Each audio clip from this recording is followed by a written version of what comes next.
ان عبادتوں میں سے ایک عبادت روزے کی عبادت ہے، اور روزے کی عبادت تو عجیب عبادت ہے کہ خود سرکار دو عالم صلی اللہ علیہ وسلم فرماتے ہیں کہ ہر چیز کا ایک دروازہ ہوتا ہے، ہر چیز کا ایک دروازہ ہوتا ہے، گویا کہ اس دروازے کے ذریعے سے انسان اس جگہ میں داخل ہوتا ہے۔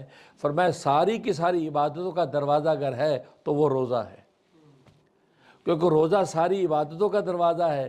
گویا جس سے روزے کو اڈاپٹ کر لیا اور روزے کو حاصل کر لیا اور حقیقت روزہ جس کو حاصل ہو گئی، اللہ تبارک و تعالیٰ اس کے لیے ساری عبادتوں کے راستے کھول دیتے ہیں۔ تو گویا کہ یہ روزہ ساری عبادتوں کا دروازہ ہے۔ روزہ رکھنے کے بعد اللہ تبارک و تعالیٰ کا ایسا قرب انسان کو نصیب ہوتا ہے، گویا کہ خود اللہ تبارک و تعالیٰ اس کے ساتھ ہو جاتے ہیں، بلکہ نہ صرف اجر عطا کرتے ہیں بلکہ اللہ تبارک و تعالیٰ اپنا آپ اس کو عطا کر دیتے ہیں۔ ایسی کوئی عبادت نہیں ہے کہ جس کے ذریعے سے خود اللہ مل جاتا ہو۔ نماز کے ذریعے سے اللہ کی رضا تو مل جاتی ہے، زکوٰۃ کے ذریعے سے اللہ کی رضا تو مل جاتی ہے، حج کے ذریعے سے اللہ کی رضا تو مل جاتی ہے، لیکن خود اللہ ہی مل جائے، خود اللہ ہی اس کا ہو جائے، یہ صرف روزے کی عبادت میں اللہ تبارک و تعالی نے خاصیت رکھی ہے۔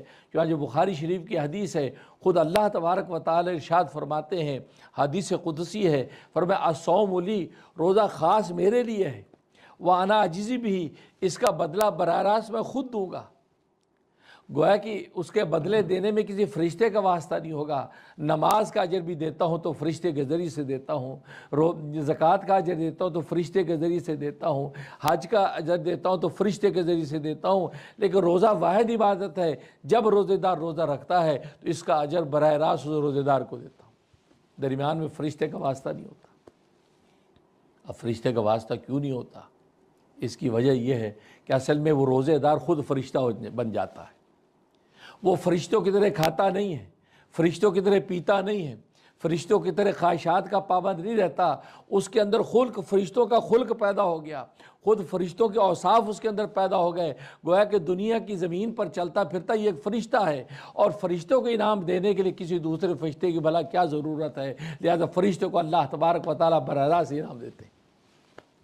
اس لیے فرمایا کہ اس مومن فرشتے کو اب میں بدلہ دوں گا تو میں براہ راست خود دوں گا، کیونکہ یہ تو خود فرشتہ بن چکا ہے۔ تو گویا کہ جب خود فرشتہ ہے تو کسی فرشتے کو انعام دینے کے لیے کسی دوسرے فرشتے کے واسطے کی ضرورت نہیں ہے۔ گویا کہ اس قدر مقام اللہ تبارک و تعالی کی نظر میں اس روزے دار کا بڑھ جاتا ہے کہ اللہ براہ راست اس کو دیتا ہے۔ اور دوسری وجہ یہ کہ روزہ واحد عبادت ہے کہ جس کی اطلاع فرشتے کو نہیں ہوتی۔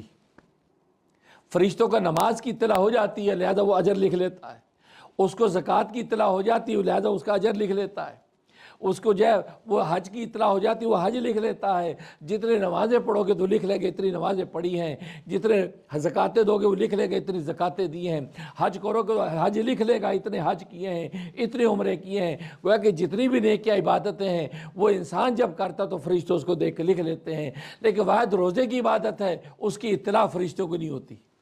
فرشتوں کو پتہ ہی نہیں چلتا کہ یہ روزے دار ہے کہ نہیں۔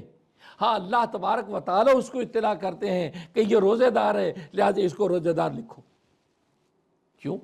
اس لیے کہ روزہ آدمی عبادت ہے، یہ نہ نظر آنے والی عبادت ہے۔ نماز دکھی جانے والی وجودی عبادت ہے، دیکھ کے پتہ چلتا نماز پڑھ رہا ہے۔ زکوٰۃ وجودی عبادت ہے، زکوٰۃ ادا کرتے ہیں، کسی کو پتہ نہ چلے لیکن جس کو زکوٰۃ دی اس کو تو پتہ ہے کہ زکوٰۃ مل رہی ہے۔ حج کی عبادت دیکھنے والے دیکھتا ہے کہ حاجی حج کرنے جا رہے ہیں، تو ہر عبادت وجودی اس کی ایک ایگزسٹنس ہے، وہ نظر آتی ہے عبادت ہے، لہذا وہ انسان سمجھ لیتا ہے۔ لیکن روزہ واحد عبادت ہے۔ آپ نے روزہ رکھ لیا، روزہ کس کا نام؟ روزہ دل کی نیت کا نام ہے۔ آپ نے دل کے اندر نیت کر لی میں روزہ دار ہوں تو آپ روزہ دار ہیں۔ اس کا کوئی وجود نہیں ہے، اس کی کوئی بظاہر ایگزسٹنس نہیں ہے جس کو دیکھ کے لوگ کہیں گے یہ روزہ دار ہے۔ لہذا روزے دار کہے جی میرا روزہ نہیں ہے تو آپ کے پاس کوئی دلیل نہیں کہ آپ اس کو ڈینائی کر سکیں، اور بے روزے دار کہے کہ میرا روزہ ہے، آپ کے کوئی دلیل نہیں کہ آپ اس کو ڈینائی کر سکیں، آپ کو ماننا پڑے گا، اس لیے کہ روزہ دل کی نیت کا نام ہے، اور دل کے اندر جو چھپی نیت ہے اس پر صرف اللہ تبارک و تعالیٰ مطلع ہوتے ہیں، ملائکہ بھی مطلع نہیں ہوتے۔ ہاں اللہ اطلاع کرتے ہیں کہ اس نے دل کے اندر یہ نیت باندھی ہے، ادھر روزہ رکھا ہے، لہذا اب فرشتے اس کا روزہ دار ہونا لکھتے ہیں۔